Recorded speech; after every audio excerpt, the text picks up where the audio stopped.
सबैजनालाई जय मसीह।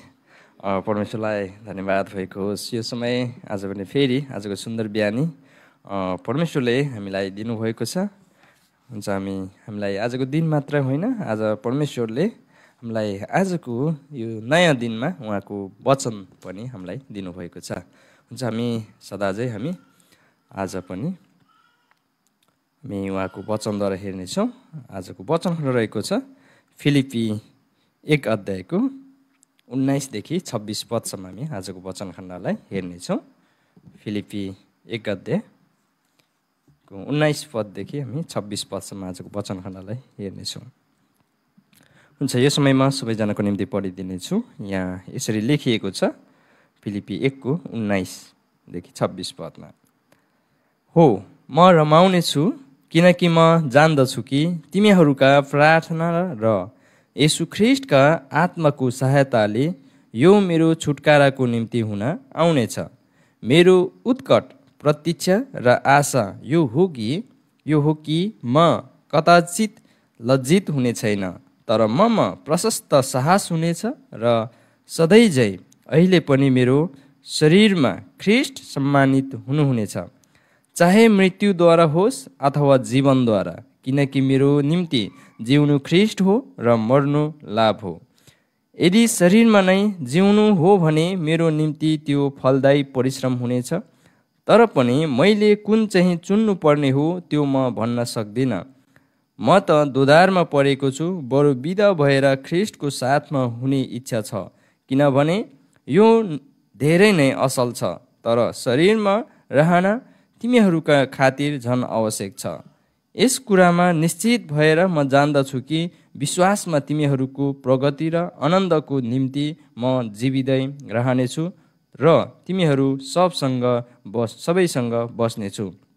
यसै हेतुले कि म फेरि तिमीहरू कहाँ आउँदा मेरो खातिर तिमीहरूलाई ख्रिस्ट येशूमा गर्व गर्ने प्रशस्त कारण होस्। आमीन। हुन्छ हामी त्यसै गरी दैनिक ज्योतिबाट पनि हेर्नेछौँ। यसरी लेखिएको छ, ख्रिस्टलाई दिने महिमा। विश्वासलाई कायम राख्न हामीले प्रयत्न गर्नुपर्छ। ख्रिस्टमाथिको विश्वासको नाप कति छ भनेर कसरी बुझ्ने? अर्थात् के कस्ता अवस्थालाई स्वीकार गर्दा विश्वासको परिपक्वताको उचाइ कायम रहन्छ? को कति विश्वासी छ भनेर कसरी थाहा पाउने? मानिसको व्यवहारले धेरै हदसम्म उसको हृदयका कुराहरूलाई प्रकट गरिदिन्छ र उसको नियत के छ भन्ने छर्लङ्ग पारिदिन्छ। पावल आफ्ना साथीभाइहरूको ठाउँभन्दा धेरै टाढा र अरू जातिको अधीनमा कैदी भएर बसेका छन्। जीवन वा मरण के हुन्छ भन्ने दुसान्तको अवस्था उनले भोगिरहेका छन्। यो अवस्था विश्वासको ठुलो जाँचको अवस्था हो। यस्तो परिस्थिति भोगिरहँदा यसु ख्रिस्टमा मेरो जीवनको पुरा नियन्त्रण छ भन्ने विश्वास गर्न सक्नुपर्छ। त्यसैले पावलले यसरी भन्नुहुन्छ, मेरो शरीरमा सधैँझै ख्रिस्ट सम्मानित हुनुहुनेछ। 20 पद। पावल ख्रिस्टको खातिर मात्र जिएको पाउँछौँ, यसै कारण उनले आफ्नो अगाडि आउँदै गरेको मृत्युलाई ठुलो देख्नु भएन। पावलको मृत्यु प्रतिको बुझाइबाट नै उनको विश्वासको परिपक्वता थाहा हुन्छ। एकजना बाइबलविदले भनेका छन् कि यदि कोही मानिस मृत्युसँग डराउँछ भने यो पक्का छ कि उसको ख्रिस्टप्रतिको विश्वास एकदम कमजोर छ। मृत्यु त केवल एउटा कोठाबाट अर्को कोठामा सर्ने जस्तो मात्र हो। त्यसैले जिएर होस् या मरेर हामीबाट ख्रिस्ट महिमित हुनु आवश्यक छ। ख्रिस्टमाथि हाम्रो विश्वास आज कस्तो छ? कति नापको छ? यदि हाम्रो जीवनमा पनि पावललाई जस्तै जीवन र मृत्युको दोसाँध आइपर्यो भने के हामी हाम्रो विश्वासमा स्थिर रहन सक्छौँ? प्रार्थना। प्रभु येशू, पावलको जस्तो विश्वासको हृदयमा रहन मलाई सहायता गर्नुहोस्। आमीन। हुन्छ। परमेश्वरलाई धन्यवाद भएको होस्। यो वचन पढाएर सुनाएमा परमेश्वरले हामी सबैजनालाई आशिष दिनुभएको होस्।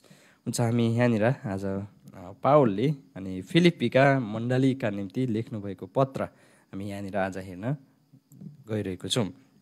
यसरी चाहिँ फिलिप्पी चाहिँ अनि हामी यो अलि थोरै हामी पृष्ठभूमितर्फ जानेछौँ भनेदेखि यहाँनिर फिलिपी अनि चाहिँ एउटा अनि माकेडोनिया अर्थात् चाहिँ दक्षिण अनि युरोपको एउटा ग्रिसको एउटा ठाउँ अथवा उत्तर देशको एउटा भाग चाहिँ पर्ने गर्दछ। यसरी पावलले आफ्नो सुसमाचार यात्रा प्रचार गर्दै गर्दाखेरि उसलाई एउटा बोलावटको कारणले गर्दा अनि यसरी फिलिपीमा प्रचार गर्न पुगेको हामी यहाँनिर देख्दछौँ। पावलको दोस्रो यात्राको क्रममा अनि फिलिपीमा पुगेको हामी यहाँनिर पाउँदछौँ।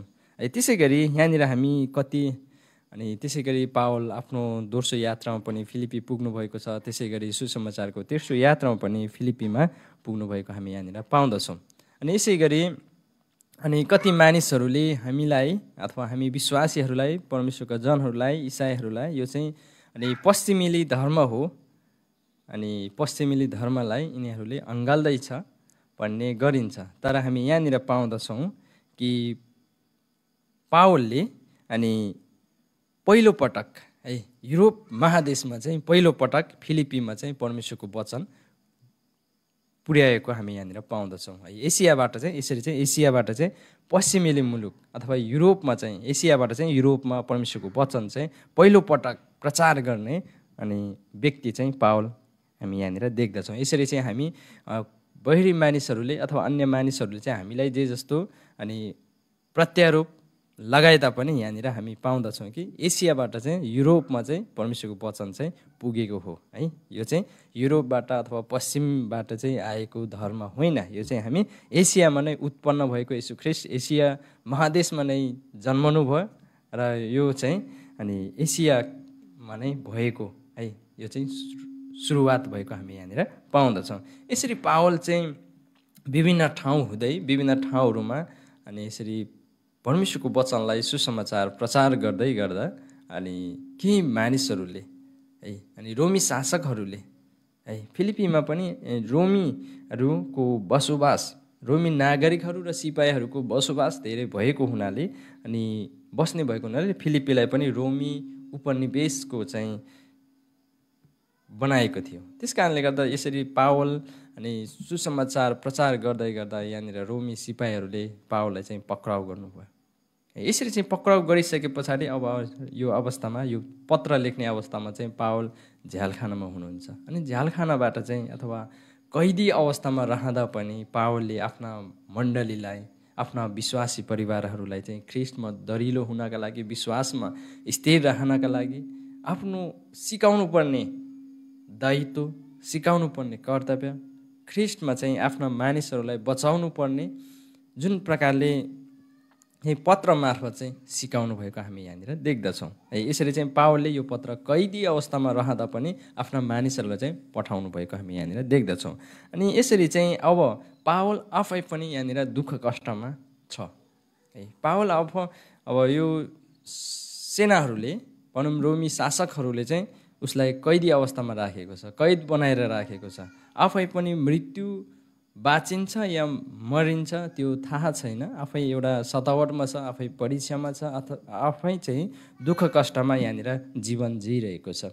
आज हामीले है यहाँबाट चाहिँ अब यो अवस्थामा चाहिँ पावलले ख्रिस्टप्रति अथवा ख्रिस्टलाई दिने महिमा दिन सकिन्छ सकिँदैन, अथवा यहाँनिर चाहिँ हामी विश्वासलाई चाहिँ कायम राख्न सकिन्छ कि सकिँदैन भन्ने कुराहरू आज हामीले सिक्नुपर्ने। जहाँनिर चाहिँ पावलले हामी आजको वचन खण्डमा पाउँदछौँ कि पावलले आफू जस्तो सुकै अवस्थामा भए पनि, मर्नु परे तापनि, बाँच्नु परे तापनि, अथवा म मरे पनि म बाँचे पनि चाहिँ यो अवस्थामा म कठिन अवस्थामा छु, तर पनि शरीर रूपमा कठिन अवस्थामा छु अनि आफ्नो मानिसहरूबाट टाढा छु होइन, भेटघाट हुन सकिरहेको छैन, अथवा यो चाहिँ कैदी अवस्थामा छु।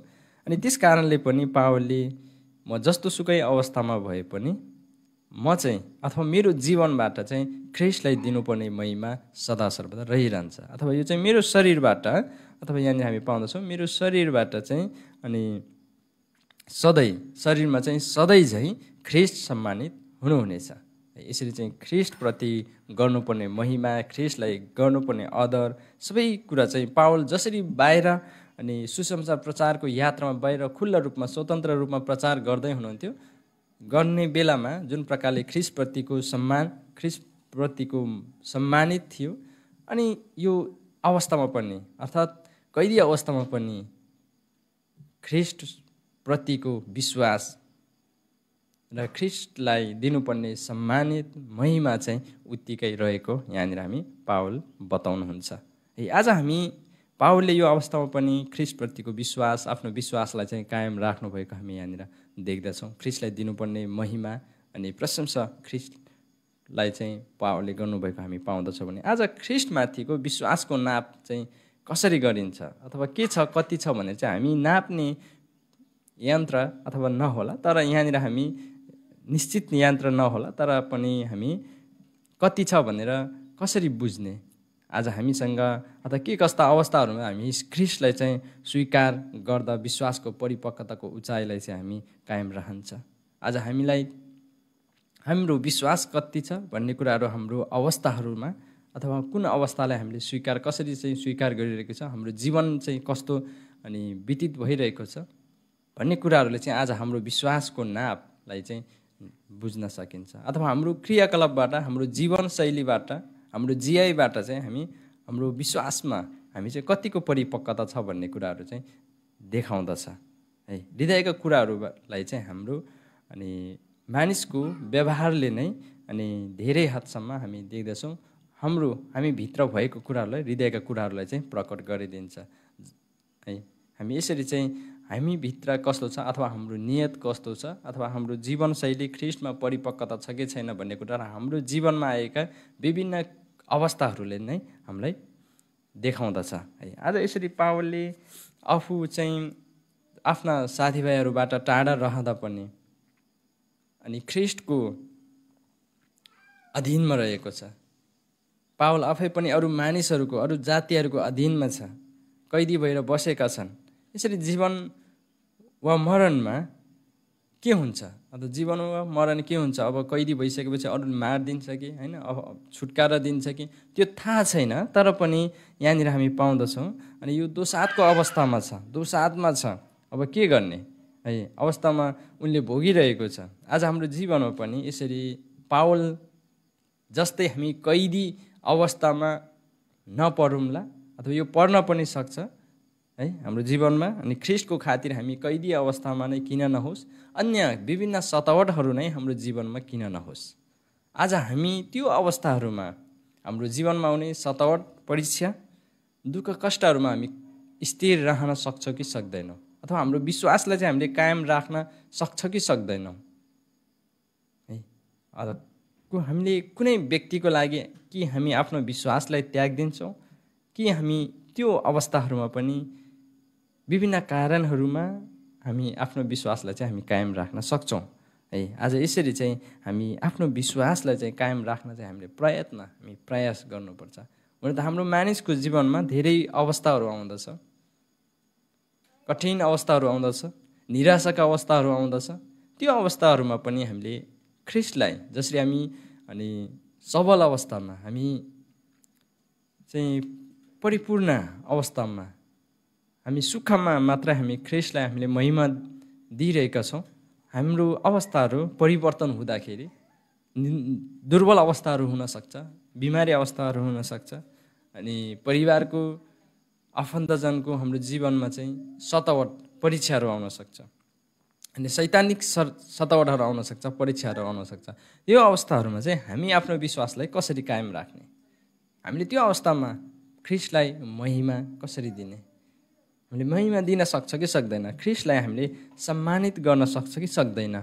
अनि त्यो कुराहरू चाहिँ आज हामीले अनि पावलको जीवनीबाट पावलले जुन प्रकारले आफू कैदी अवस्थामा हुँदा पनि, आफू मर्दा होस् या बाँचे पनि, यहाँनिर चाहिँ पावलले ख्रिस्टप्रतिको महिमा, ख्रिस्टलाई दिनुपर्ने सम्मानित यहाँनिर भएको हामी यहाँनिर पाउँदछौँ। आज यहाँनिर पावलले जेसुकै होस् अनि यहाँनिर हामी पाउँदछौँ जेसुकै भए पनि पावलले चाहिँ अब ख्रिस्टमा नै जिउनेछु, ख्रिस्टमा नै मर्नेछु भन्ने कुराहरू यहाँनिर हामी पाउँदछौँ। यसरी चाहिँ अनि यदि पावल जिउनु भए तापनि अथवा त्यो कैदीबाट छुटकारा पाएर उसले जीवन पाए पनि अनि ख्रिस्टमा जिउनु पनि ख्रिस्ट हो, मेरो निम्ति जिउनु ख्रिस्ट हो र मर्नु लाभ हो। यदि शरीरमा नै जिउनु हो भने मेरो निम्ति त्यो फलदायी परिश्रम हुनेछ।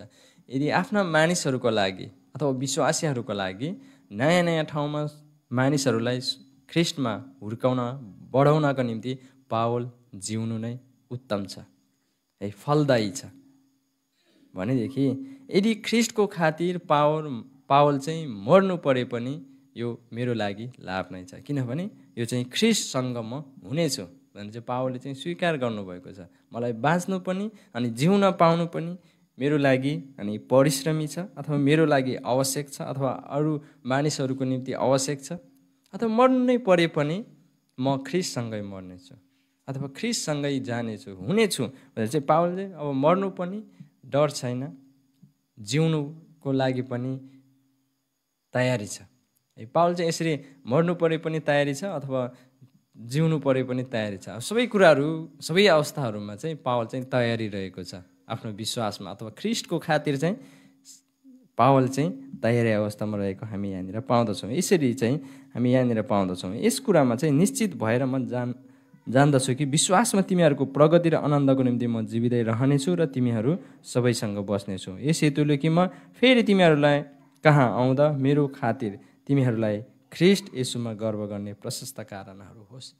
यसरी चाहिँ पावलले अब म कैदी अवस्थामा छु, म चाहिँ जीवित हुन्छु या मरण हुन्छु त्यो थाहा छैन, तर पनि तिमीहरू यहाँनिर फिलिपीका मण्डलीहरूलाई भन्नुभएको छ, अब यदि म फेरि आयो भनेदेखि है तिमीहरूको खातिर मेरो खातिर तिमीहरूलाई ख्रिस्ट येशूमा गर्व गर्ने प्रशस्त कारणहरू होस्। अथवा त्यहाँनिर चाहिँ अनि फिलिपीका विश्वासीहरूलाई चाहिँ म यसरी कैदी अवस्थामा छु भनेर चाहिँ तिमीहरू चाहिँ निराश नहो, अथवा सिकाउने मान्छे अथवा बुझाउने मान्छे छैन, अथवा हामीलाई वचन सिकाउने मान्छे कैदी अवस्थामा छ भनेर तिमीहरू अब कसले हामीलाई सिकाउने, कसले हामीलाई हुर्काउने भनेर चाहिँ तिमीहरू चाहिँ निराश नहो, अथवा विश्वासबाट चाहिँ पछि नहटौ। मानिसको जीवनमा ख्रिस्टको निम्ति चाहिँ अनि धेरै कुराहरू अवस्थाहरू आउन सक्छ। तिमीहरू पनि म जस्तै, अथवा पावलले चाहिँ म जस्तै चाहिँ तिमीहरू पनि आफ्नो विश्वासलाई चाहिँ स्थिर राखिरह, आफ्नो विश्वासलाई चाहिँ कायम राख्न सिकौँ र ख्रिस्टलाई दिने महिमा हामी जसरी अनि यो अवस्थामा हामीले दिइरहेका छौँ, हामीले त्यसरी नै अब हामी हरेक अवस्थाहरूमा हामी जिउनु परे पनि मर्नु परे पनि ख्रिस्टको निम्ति यो सबै कुराहरू हामीले स्वीकार गर्नुपर्छ र हामी चाहिँ अब ख्रिस्टमा स्थिर हुनुपर्छ। हाम्रो विश्वासलाई चाहिँ हामीले कायम राख्नुपर्छ। आजको विशेष गरेर आज हामीले यहाँबाट के पाउन सक्छौँ भनेदेखि आज हामी चाहिँ हाम्रो विश्वासको हिडाइमा रहन, हामी सुख अवस्थामा अथवा समस्या नभएको अवस्थामा मात्र होइन कि समस्या भएको अवस्थामा पनि, हामी रोगी अवस्थामा पनि हामी ख्रिस्टसँगै हामी जिउनुपर्छ। हाम्रो विश्वास चाहिँ सदाकाल स्थिर रहनुपर्छ है भन्ने सन्देश चाहिँ आज हामी यहाँबाट पाउन सक्छौँ। जसरी पावलले आफू बाहिर स्वतन्त्र रूपमा अनि खुल्ला रूपमा कुनै पनि अनि सतावट परीक्षाहरू नहुँदा जसरी चाहिँ ख्रिस्टको महिमा गर्नुभएको थियो, त्यसरी नै कैदी अवस्थामा रहँदा पनि, दुःख अवस्थामा, कठिन अवस्थामा भए तापनि पावलले आफ्नो विश्वासलाई कमजोर बनाउनु भएन, आफ्नो विश्वासलाई झन् परिपक्वतामा लानुभयो, ख्रिस्टसँगै जिउने र ख्रिस्टसँगै मर्ने निर्णय गर्नुभएको छ। अनि यसरी चाहिँ स्वीकार गर्नुभएको छ। ख्रिस्टको खातिर चाहिँ सबै अवस्थाहरू चाहिँ अपनाउनका लागि चाहिँ तयारी हुनुभएको छ। त्यस कारणले गर्दा आज हामीले पनि सिक्नुपर्ने कुरा, बुझ्नुपर्ने कुरा के भन्दा नि हाम्रो विश्वास, अब हामी ख्रिस्टमा जिइरहेका छौँ, हाम्रो जीवनमा जस्तोसुकै परिस्थितिहरू आइपरे तापनि हामी ख्रिस्टसँगै हामी जिउन सकौँ। ख्रिस्टको विश्वासमा हामी, ख्रिस्टप्रतिको विश्वासमा हामी हिँड्न सकौँ है, ख्रिस्टसँगको यात्रा चाहिँ हामी हिँड्न सकौँ भन्ने सन्देश आज हामी यहाँबाट पाउँदछौँ। हुन्छ, हामी आजको वचन खण्डलाई यतिकै राख्दै हामी फेरि